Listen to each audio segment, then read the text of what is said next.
Hər vaxtınız xeyir olsun. Baharın gəlişinin carçısı olan Novruz bayramına sayılı günlər qalıb. Bu bayram iki qat bayramdır. Müqəddəs Ramazan ayına təsadüf edən Novruz ərəfəsində sağlam qidalanmağımız daha da vacibdir. Elə buna görə bu dəfəki verilişimizdə dietik paxlava, şəkərbura və qoğal reseptlərindən agah olacaqsınız. Novruzu neçə əsrdir qeyd edirik? Bu il bayramın Ramazan ayına təsadüf etməsinin hansı hikməti var? Bayram atributları olan şirniyyatların fəlsəfi mənası nədir? Sağlamlığa faydalı şəkərbura, paxlava və qoğal resepti necə olmalıdır? Məşhur qonaqlarımız Novruzla bağlı hansı unudulmaz hadisəni yaşayıb? Bütün bu və başqa maraqlı sualların cavabı az sonra yaxşısı budur da.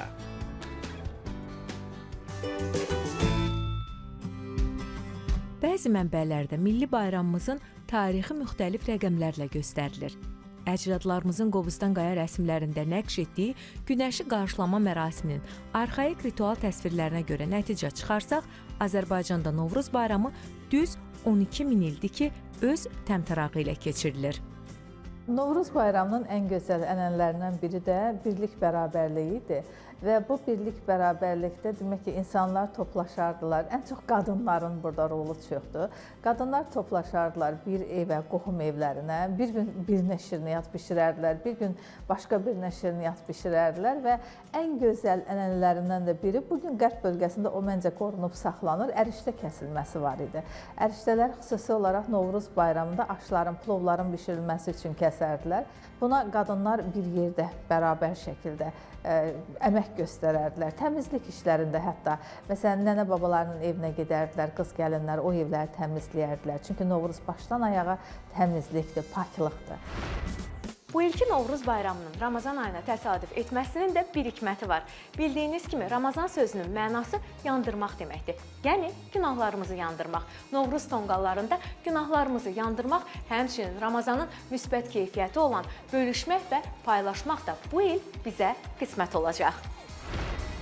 Allahın rəhmət və bərəkətinin gəlişinə görə oruclular üçün ruhu və qəlbləri sevindirən Ramazan da, təbiətin yaradan tərəfindən yenidən oyanışının rəmzi olan Novruz da mübarək bayramlar qismindədir. Bu il Ramazan bayramı ilə Novruz bayramı üst-üstə düşür və bir çox insanlar oruç tutaraq günün əsas hissəsini ac olaraq keçirir və axşam qida qəbulu zamanı bəzən həm Novruz süfrəsi olaraq Novruz şirniyyatlarından istifadə etməklə yanaşı, eyni zamanda qida çeşidliliyini də keçir ki, bu da müəyyən sağlamlıq problemlərinə gətirib çıxarda bilər. Əgər şirin qidanı çox qəbul edəcəklərsə, növbəti gün susuzluqdan əziyyət çəkəcəklər və bu da onların oruç tutarkən diskomfort hissi yaşamalarına səbəb olacaq. Ramazan ayına təsadüf etməsi də təbii ki, Allahın özünün bizə, müsəlmanlara bəxş etdiyi bir lütfdür. Və bu bayramda biz təbii ki, orucumuzu da tuturuq, Ramazan ayını da qeyd edirik. Bununla yanaşı yazın gəlişini də bir bayram əhval-ruhiyyəsi ilə keçirə bilirik. Çünki Novruz bayramının gəlişi demək olar ki, təmizlikdir, paklıqdır. Hətta türk dövlətlərindən Özbək, Qazaq, Qırğız türkləri Novruz bayramı günü çəmənə, ota, yaşıllığa üz tuturlar və orada öz daxili aləmlərini belə arındırırlar, təmizlədirlər. Paklıqdır, insanın daxilindən gələn paklıq. Çünki kin-kudurətin olmur, küsürlüyün olmur, kiməsə negativ düşüncən olmur, bəddualar etmirsən. Novruz bayramı başdan ayağa ağzı xoş dualı bir bayramdır. Və Ramazan ayına təsadüf etməsi də eyni Ramazan da elədir. İnsanların ağzı xoş dualıdır. Novruzda hər ocaqda nəsildən nəslə ötürülən reseptlərə uyğun olaraq xüsusi şirniyyatlar bişirilir. Bayram süfrələrinin bəzəyi olan paxlava, şəkərbura və qoğalın hansı mənaları daşıdıqlarını isə bəziləri bilmir. Süfrə mədəniyyəti də hər zaman önəmli bir mədəniyyətə çevrilib. Demək olar ki, süfrənin üzərində Azərbaycan türkləri öz milli yeməklərinə üstünlük verdikləri kimi, həm də Azərbaycan xalqına xas olan milli şirniyyat növlərində. Təbii ki, bu milli şirniyyat növləri adı altında bölgələrimizin hər birinə məxsus olan şirniyyat növlərini qoysaq belə, ümumi ortaya şəkərbura, paxlava və qoğal bu üçlüyü mütləq ümum Azərbaycan şirniyyatına məxsusdur. Yəni bu hər kəsin evində, süfrəsində ola bilir. Paxlava ulduz simvoludur. O rombu xatırladır. Romb isə həyat ağacının mərkəzi elementidir. O həm də ana bətninə işarədir. Mərkəzinə yerləşdirilən fındıq qozu isə sanki körpəni simvolizə edir. Digər tərəfdən paxlava oyanmanı, sərt qış yuxusundan yaşamağa açılan gözü ifadə edir. Şəkərboranın, paxlavanın özünün qatlarının olması və naxışlarının, ornamentlərinin olması həmin bizim qadınlarımızın təbiət hadisələrinə və onun rənginə, rəqəminə verdikləri mistik dəyərlərdən biridir. 12 rəqəmi hər kəs bilir ki, müqəddəs rəqəmlərdən biridir. Hətta Aşıq Ələsgərin 12 şəhərdim işlər hər yana sözü də buna bir misal ola bilər. Paxlavanın layının 12 olması bəlkə də elə buna bir istiqamətdir. Süfrəyə qoyulmasından asılı olmayaraq keçmiş dövrlərdə bu çox gözəl idi ki, məcmui sinirlərin içərisində həm də közdə bişirilirdi. Mənə elə gəlir ki, bəzən Gəncə paxlavaların içərisində bugün də bu qorunub saxlanır və o çox dadlı, təamlı bir şey olur. Xüsusilə kaloriyli qida olduğuna görə yaxşı olar ki, qəbul edərkən diqqət edəcəyimiz əsas məqam miqdarı keçməmək şərti ilədir. Çünki əgər keyfiyyətli ərzaqlardan hazırlanırsa, paxlava 350-450 kalori təşkil edir və xüsusilə bu onun tərkibində istifadə olunan qida maddələrinə görə və ölçüsünə görə bu kalori miqdarı dəyişə bilər. Və yaxşı olar ki, bu kimi kalorili qidanı günün birinci yarısında qəbul etsinlər. Günün birinci yarısında qəbul olunarsa, bu zaman o gün ərzində həm enerjiyə çevriləcək, eyni zamanda da orqanizmi daha gümrah hiss etməyə kömək olacaq. Xüsusilə şəkərli diabetdən əziyyət çəkənlər, ağır çəkidən və eyni zamanda sürətli piylənmədən əziyyət çəkənlər və hipertoniyadan əziyyət çəkən insanlar bu qidalardan ehtiyatla, az miqdarda istifadə etsinlər. Qida texnoloqumuzun sözlərindən sonra düşündük ki, səhhətində problem olan, amma dadlı paxlavadan vaz keçə bilməyən tamaşaçılarımız üçün dietik resept çəksək yaxşı olar. Elə buna görə qənnatçı Kamila xanımın mətbəxinə qonaq olduq. Bugün mən bəhrizli, glutensiz və rafina olunmuş şəkərsiz Bakı paxlavası bişirəcəm. Onun üçün lazım olan məhsullar: 180 qram kəsmik, 180 qram yulaf unu, 4 qram qabartma tozu, 4 qram şəkər əvəzici məhsul. Burada isə siz özünüz seçirsiniz, şəkər əvəzici məhsul əlavə edirsiniz, yoxsa yox. Çünki içlikdə şəkər əvəzici məhsul olacaq, şirinlik olacaq. İçlik üçün bizə lazım olacaq 180 qram qoz, 2 yumurtanın ağı, 5 qram şəkər əvəzici məhsul, 1 çay qaşığı kil və 1 çay qaşığı darçın. Paxlavanın üzərinə biz 1 yumurtanın sarısı və 2 hörək qaşıq süd əlavə edəcəyik. Şərbət üçün 30 qram sirop topinambur, 20 qram su əlavə edəcəm. Niyə görə sirop topinambur istifadə edirəm? Çünki glikemik indeksi çox az olduğuna görə şəkər xəstəliklər adamlar bu məhsulu istifadə edə bilər. Həmçinin də yulaf unu. İndi isə biz keçirik prosesə. Deməli, əvvəlcə biz kəsmiki qarışdırmalıyıq. Deməli, 1 yumurtanın sarısı, zeytun yağı,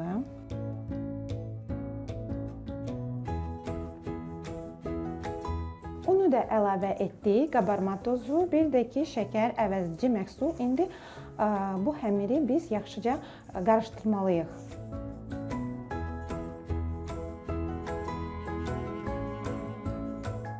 Həmirimiz hazırdır. İndi biz onu ölçməliyik və 3 hissəyə bölməliyik. Çəki 405 qram oldu. Onu 3 yerə bölməliyik. Hardasa 135 qram.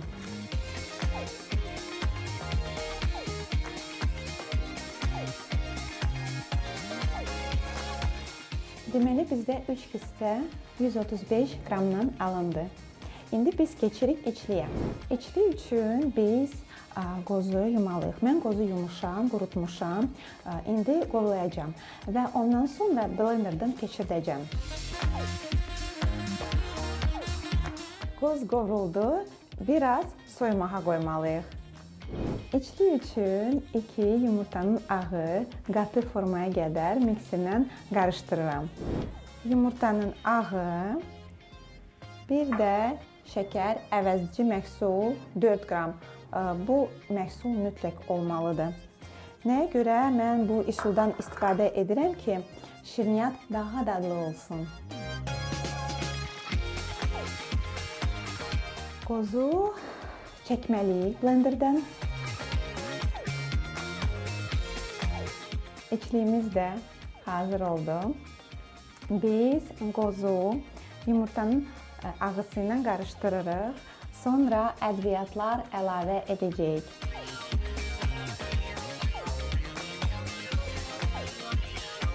İçliyi biz çəkməliyik və 2 hissəyə bölməliyik ondan sonra. Bizdə 247 qram ümumi içlik alındı. Onu 2 hissəyə bölürük. Prosesimiz sona çatır. Deməli, biz indi götürməliyik formanı. Forma siz öz zövqünüzə görə götürə bilərsiniz. Mən isə belə bir yumru olan bir forma götürmüşəm. Və həmirimiz daha səliqəli olsun, onu yağlı kağızla açıram. Mən biraz yulaf onu götürmüşəm ki, həmir ələ yapışmasın və daha asan olsun onu açmağa.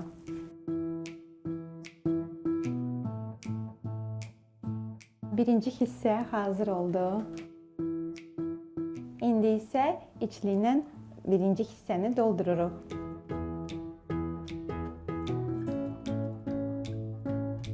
İndi isə ikincini eləyirik. İçliyindən doldururuq. Son, axırıncı, üçüncü hissə. Hazırdır. Biz onu indi bölməliyik və qoz ilə bəzənməliyik.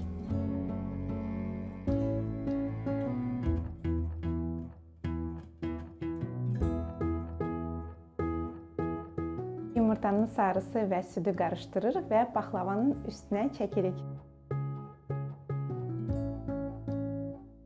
Qoz ləpəsi ilə bəzəyirik.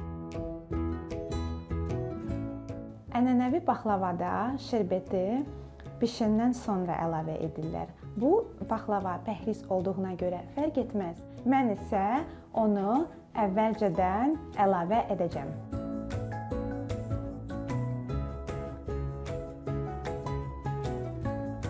Qeyd edim ki, sobanı mən əvvəlcədən 180 dərəcəyə qoymuşdum isiltməyə. Ondan sonra baklavanı qoydum bişirməyə. Baklavanın bişmə müddəti 50 dəqiqədir. Nəticədə indi baklavam hazırdır.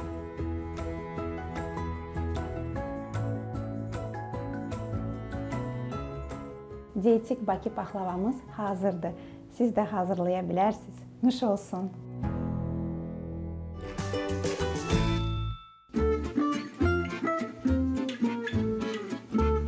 Yaxşısı budur. İşimiz həyatda bilməli olduğumuz vacib məqamlara aydınlıq gətirməkdir. Novruzda əsasən də qızların etdiyi əyləncəli fallar olur. Axır çərşənbə günü ağacın altına bir yumurta, 2 qoğal və 2 qırmızı karandaş qoyulub arzu tutulur. Səhər həmin yumurtanın üstündə xətt əmələ gəlir. Əgər qırmızı karandaşla xətt çəkilibsə, arzu yerinə yetir. Qara ilə çəkilibsə, fal alınmır. Yaxşısı budur, fala inanmayın, amma faldan da qalmayın.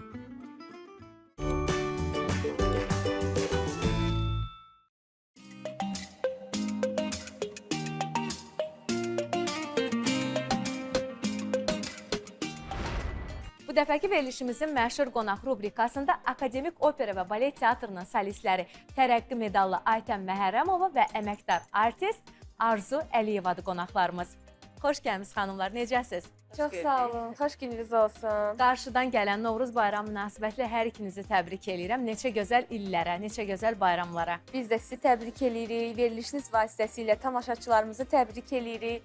Əmin-amanlıq, ruzi bərəkət, mehribançılıq, ən gözəl günlər arzu edirik. Mən də təşəkkür edirəm dəvətiniz üçün. Xüsusilə də mənim əzizim doğmam Aytənlə bərabər olmaq və ümid edirəm ki, bugün tamaşaçılar da bizdən zövq alacaqlar, maraqlı söhbətimiz olacaq. Novruzun atributları da artıq qoğaldır, şəkərburadır, paxlavadır. Necədir aranız? Çox yaxşı. Çox əla. Əla. Hansı formasını daha çox sevirsiniz? Bilirsiniz ki, iki formada hazırlanır artıq. Müasir dövrdə bu səhhətlə bağlı istəyir, nə bilim, indi insanlar daha çox formada görünmək istəyir. Dietik növləri də var. Mən onun hər variantını sınamışam. Həm dietik variantını, həm belə variantını. Amma mən bir nöqtədə dayanmışam ki, düzdür. Sağlam şəkildə bəlkə də qidalanmaq daha doğrusudur ki, artıq kalori almayaq. Amma mən indi hərənin öz fikri var. Mən düşünürəm ki, onun bir dənəsini yeyim, amma dadlı yeyim. Yəni eyni fikirdəyim, mən də onu deyəcəyim. Yəni çox yeməyim də, hər şey qədərində artıqlıq eləməz. Düşünürsünüz ki, elə ən dadlısı ənənəvi formada hazırlanır. Ənənəvi formada əlbəttə bizim nənələrimiz, analarımız necə hazırlayıb, elə dadlıdır. Çox gözəl aydı, mənim özümə çox müsbət təsir edir. Bayrama qarşı. Həqiqətən də bayrama qarşı və nemətlərin dadını sözün əsl mənasında dərinliyinə qədər hiss edərək daddığımız bir aydayıq. Nə yaxşı ki, bu bayramımız da, Novruzumuz da məhz bu ayla üst-üstə düşdü. Bilirsiniz ki, iş xanımlarıyıq, evdə az oluruq. Amma mən onun tərəfdarıyam ki, evdən iyi çıxmalıdır. Evdə bişəndə gözəl havası hiss olunur. Demişkən, onu hazırlamaq da bizim elimizin ən gözəl adətlərindən biridir. Siz necə, vaxtınız olur heç olmasa, hansısa bir növünü hazırlayasınız? Məncə, bir növünü də olsa evdə, bizdə elə olubdur. İndi Aytən öz evindən danışar. Bizdə olub ki, məsələn, zaman olmayıbdır, sifarişlə, yəni yalan deməyəcəm, olubdur. Amma biri də olsa evimizdən bir ətri gəlibdir, bəli, o Novruzun ətri gəlibdir. Həm də bişəndə sanki o bayram ab-havası daha çox hiss olunur. Daha Hiss edirsən ki, olur, bayram gəlir, o insan özünü başqa cür hiss eləyir. Amma bişəndə də evdə çox bişəndə biraz onda da yaxşı olur. Artıq çəki alır. Artıq çəki alırsan. Novruz adət ənənəsi deyiləndə ilk ağlınıza nə gəlir? Mən düşünürəm ki, mənim ilk ağlıma gələn məsələ fala baxmaqdır. Biz əslində Arzu ilə uşaqlıqdan dostuq, hardasa 20 ildən artıqdır. Yadıma gəlir ki, o fallardan üzük eləmişdik. Düzdür, yadımda qalmayıb nəticəsi nə çıxmışdı. Üzük eləmişik. Nəsə düz çıxmışdı. Sonra bir dəfə yadıma gəlir, o başmaq atırlar belə, ağzı belə düşürdü. Hə, onu da elə atmışdıq. Yenə nəticəsi yadımda deyil, onu eləmişdik. Bayramın ən gözəl atributlarından biri də elə muğamdır. Muğam ifalarıdır. Siz necə düşünürsünüz? Bəli, milli ənənəliyə söykənir. Bəli. İstəyirsiniz sizin üçün canlı-canlı belə oxuyaq. Sevə-sevə dinləyərik. Oxuyaq da. Oxuyaq. Çalay aşıq telli sazı, salamlasın könül yazı. Çalay aşıq telli sazı, salamlasın könlüm yazı. Bülbüllərin xoş avazı, deyir yaz gəldi, yaz gəldi. Bülbüllərin xoş avazı, deyir yaz gəldi, yaz gəldi. Çəmənlərin meh nəfəsi, çobanların tütək səsi. Çəmənlərin meh nəfəsi, çobanların tütək səsi. Ey qaran quşların gəlməsi, deyir yaz gəldi, yaz gəldi. Qaran quşların gəlməsi, deyir yaz gəldi, yaz gəldi. Elimizə bahar gəldi, yurdumuza bahar gəldi. Elimizə bahar gəldi, yurdumuza bahar gəldi. Bahar gəldi, yaz gəldi, bahar gəldi, yaz gəldi. Təbiətə işvə gəldi, naz gəldi. Təbiətə işvə gəldi, naz gəldi. Təbiətə işvə gəldi, naz gəldi. Çox gözəl ifadə, təşəkkür edirəm. Tutduğunuz oruçlarınız qəbul, qarşıdan gələn Novruzunuz da xeyirli uğurlu olsun. Bayramınız mübarək. Şəkərbura firavanlıq rəmzidir. Xanımların maqqaşla üzərinə vurduğu naxışlar isə buğda sümbüllərini xatırladır. Şəkərbora ayın qövsvarı işarəsini əks etdirir. Bizim keçmiş zamandan günümüzə qədər düşünən qadınlar ayı, ulduzu bir yerə qoyublar. səmanın təbiət hadisələrini, səmanın, göydəki göy cisimlərinin simvolik obrazını sanki süfrədə yaratmağa çalışıblar. Və bu mənada şəkərboranın üzərinə hətta verilən naxışlar da ona bəzək verir və bu naxışların özünün də zərif, incə, qadın əl əməyi olmaqla yanaşı, həm də bolluq, bərəkət rəmzi olan, təbiətin oyanışını bizə ifadə edən ki, biz buğdanı səmən olaraq qoyuruq, həm də buğdanın, sümbülün öz üzərindəki naxışı şəkərboranın üzərinə də paylamaqla ruzi bərəkətin Novruz bayramında əks olunmasını şirniyyat üzərində də təsvirini göstərmiş oluruq. Şəkərpura da eyni ilə undan, yağdan və daha çox fındıqdan, şəkərdən istifadə olunur. Burada da diqqət edəcəyimiz məqam yenə də çərəzlərə qarşı həssaslığı olan insanlar bu kimi qidaları miqdarından artıq qəbul etməməlidir. Bəzən az bir miqdarda qəbul olunsa belə, xüsusilə fındığa qarşı allergiyası olan insanlarda dəridə səpkilərin yaranması və eyni zamanda şəkərin qəbul olunması da dəridə səpkilərin yaranması ilə yanaşı artıq miqdarda şəkərin qəbuluna yol açır. Yaxşı olar ki, şəkərburanı da qəbul edərkən miqdarı keçməmək şərti ilə qəbul etmək lazımdır və normal, az fiziki aktiv olan insanlara gün ərzində bir şəkərbura qəbulu tövsiyə olunur. Çünki şəkərburanın da təxmini kalori hesabı 200-250 kalori arasında dəyişir. Son olaraq sevə-sevə yeyilən qoğaldan danışaq. O, günəşin elementidir. Günəşin və istiliyin rəmzi kimi süfrəyə gətirilir. Od elementidir. Biz ayı, günəşi, həm də ulduzu ifadə edən süfrədə bir yaraşıq qoyuruq və günəşi ifadə edən qoğal öncə hətta deyərdim ki, el arasında kömbə adı altında da bişirilirdi və bunlar da közdə bişirilirdi. O da yenə günəşi ifadə edirdi və son zamanlar dəyişərək qoğal bilinə, amma qoğalın formasından qabaq görürsünüz, bizim nağıllarda da var, undum qoğal olmuşam, un ilə yoğrulmuşam, nənəmdən də qaçmışam, babamdan da qaçmışam, səndən qaçmağa nə var? Bu bizim nağıllarımızın belə bəzəyinə çevrilib, uşaqlarımızın belə dilinin əzbərinə çevrilib. Sadəcə biz Novruz bayramını daha da şirin, ortaya şirinliyyatla bağlayırıq deyə şirin qoğalları qoya bilirik. Amma biraz şor qoğalları isə yağ süfrələrimizə də verə bilirik. Amma hər iki halda qoğalın özü günəşi ifadə etməklə istiliyi, həm də günəş bilirsiniz ki, Türkün yaradılışında, Türkün düşüncəsində günəş Allahı vardır və o bir böyük inanc sistemidir. Hətta Novruz bayramında bizim dədə-babalarımız günəşin çıxmasına qurban kəsərdilər, günəş üçün niyyət edərdilər. Çünki günəş öz şəfəqlərini nə qədər torpağa sala bilsə, o torpaq o qədər tez isinərdi və bərəkət gələrdi. Qoğal da yüksək kalorili qidalar sırasındadır. Xüsusilə qoğalın tərkibində də yenə undan, yağdan və eyni zamanda da müxtəlif ədviyyatlardan istifadə olunur.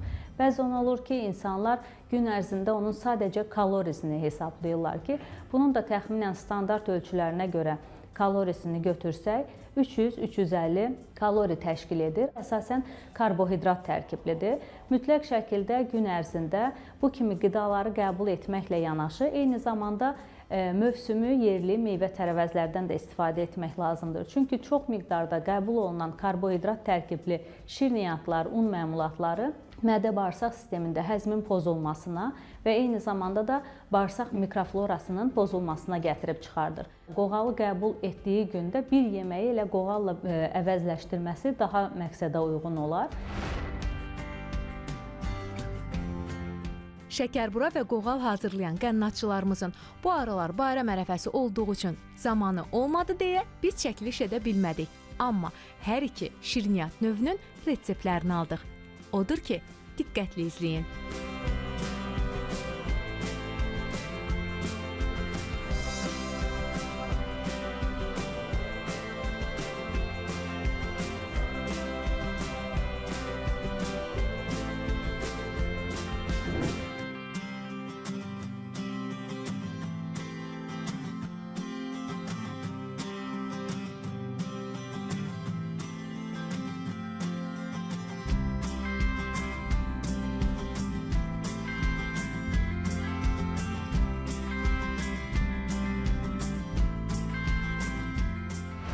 biz böyüklərimizdən eşitmişik ki, hər Novruzda şirniyyatın qoxusu gəlməlidir və hər evin özünün bir nuxus payı olmalıdır Tanrı tərəfdən.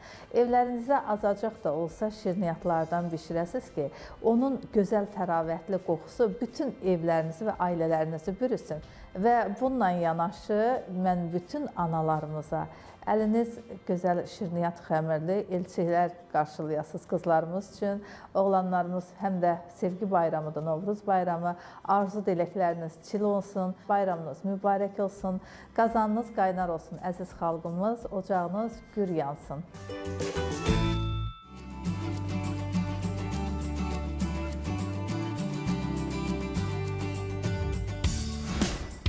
Bayramı bayrama qarışdığı bu ərəfədə tutduğunuz orucların qəbul, Novruz süfrənizin bol, orqanizminizin isə hər zaman sağlam olmasını arzu edirəm. Gələn həftə yeni araşdırmamızla evinizin qonağı olmaq diləyi ilə. Hələlik!